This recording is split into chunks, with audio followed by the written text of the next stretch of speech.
Hi, and welcome to Mark and Rush's podcast. And as you might guess, I'm Mark.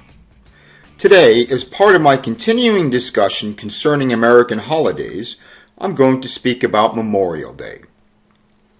This is a holiday that most non-Americans know little about, yet it is one of the bigger holidays in America. So, by the end of this video, you'll know a lot more about this than you do now. So relax and enjoy the show. Memorial Day is always the last Monday in May.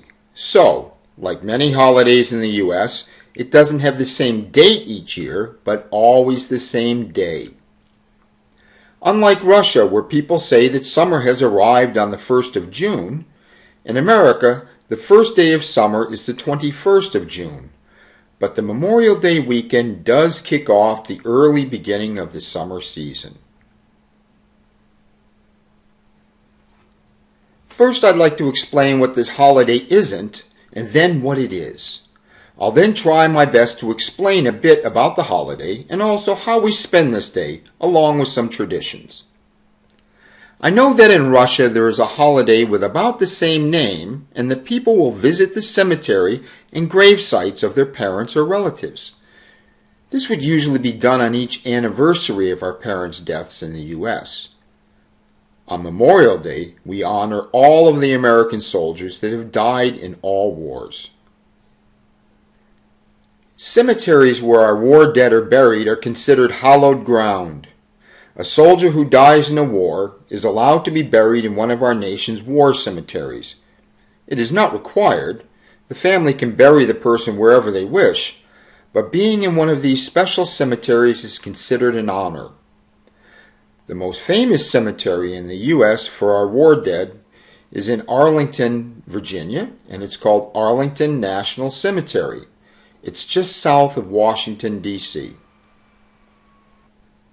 The history of Arlington National Cemetery is rather interesting. The property where it stands now was owned by the wife of the Confederate General Robert E. Lee. President Lincoln asked General Lee to head the Union Army, the North, when the Civil War first started, but instead General Lee chose to lead the Confederate Army, the South, during the war. When the North won the Civil War, they felt betrayed by General Lee's decision to lead the Southern Army. At the end of the war, the victors took General Lee's home in Arlington, along with the land, and decided that this is where the dead Northern soldiers would be buried. In later years, the family of Robert E. Lee sued the U.S. government, claiming that the land was taken illegally.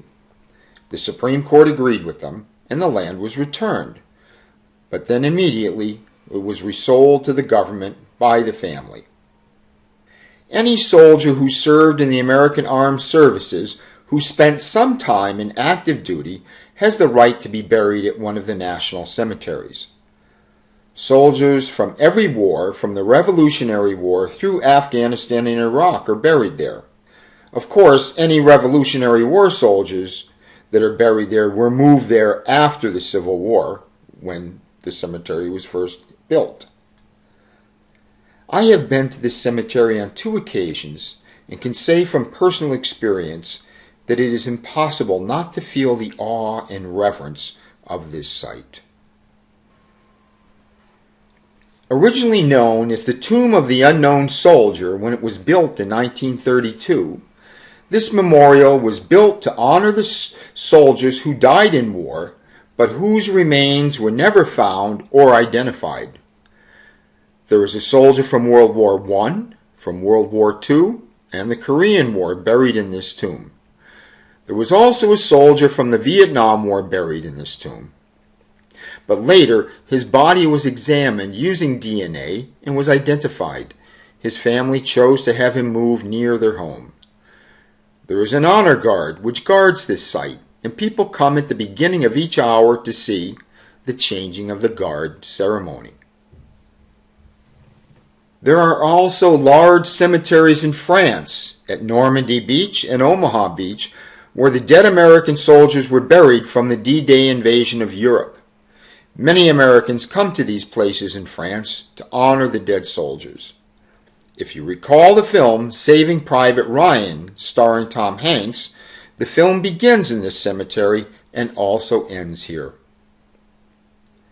Well, look, don't worry. I'm not just going to talk about death and cemeteries in this video, but this does form the basis for the holiday and the ways in which it was celebrated, so we need to cover this.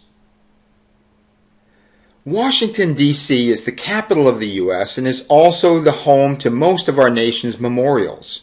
Most are quite stunning and also very beautiful. The World War II Memorial was only finished in the year 2004 and actually is the newest war memorial in Washington. It is devoted to the soldiers who fought in both the Pacific and European theaters during World War II. We refer to these soldiers as the Great Generation, not only because of their service, but also because of the great things they accomplished when they returned from the war. The Korean War Memorial is also on the Mall in Washington, D.C. The Mall is the very long and narrow park which extends from the U.S. Capitol to the Lincoln Memorial. You could spend many days on the mall and the museums which border it and still not see everything. The Korean War Memorial was completed in 1995. I was fortunate to see this memorial just after its completion. On a black granite wall, written in inlaid silver letters, it states, "Freedom is not free." The Vietnam Veterans Memorial on the Mall in Washington, D.C. was completed in 1982, actually, long before the Korean War and the World War II memorials were built.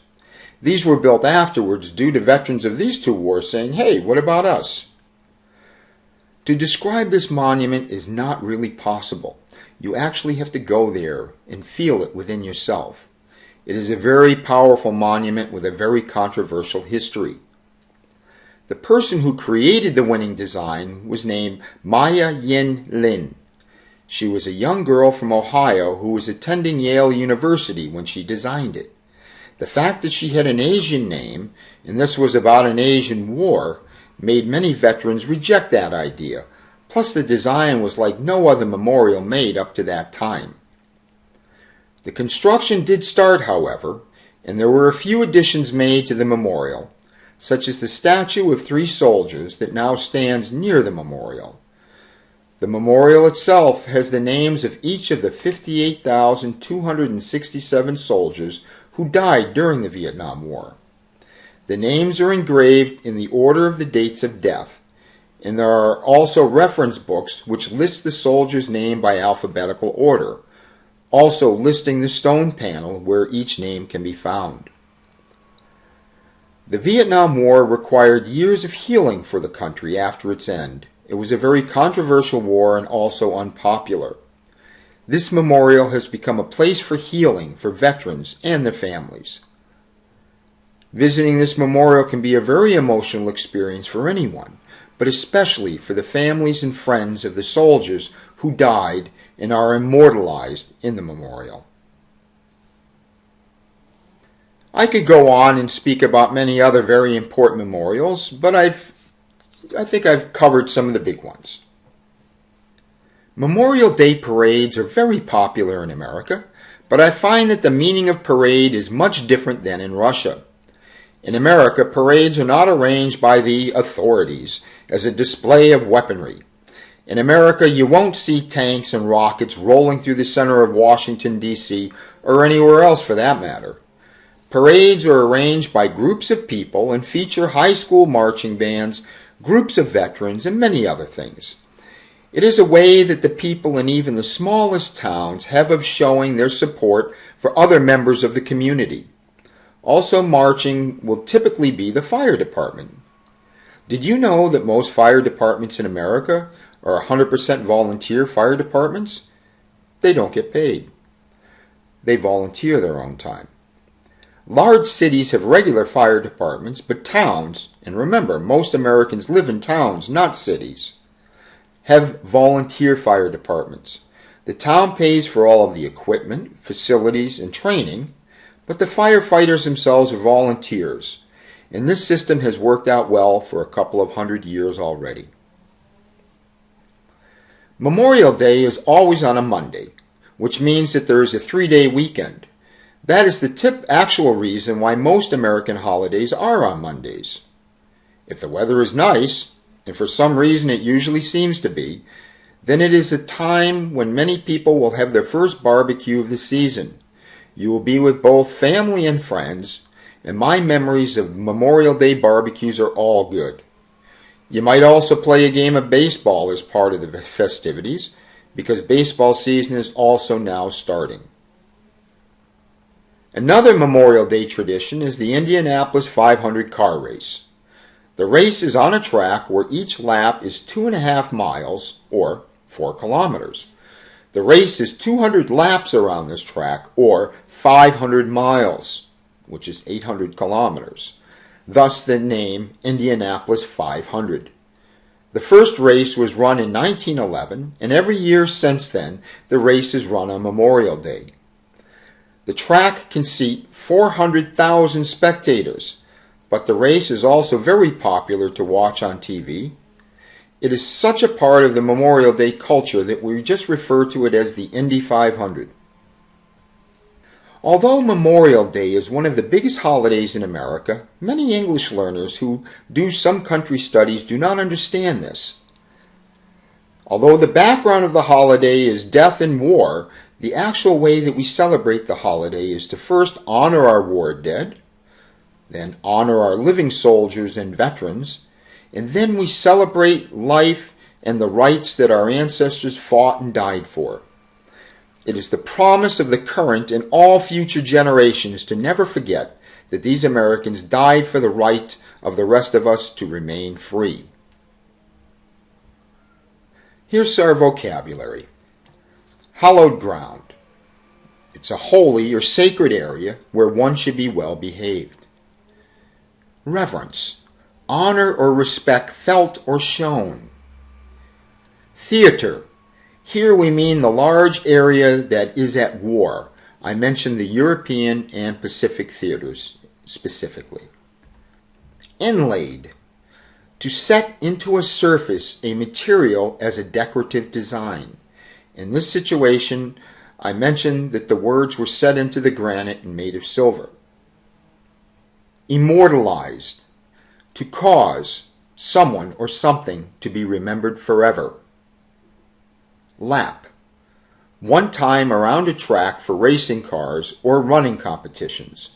In a swimming pool, one lap equals swimming from one end of the pool to the other and back again.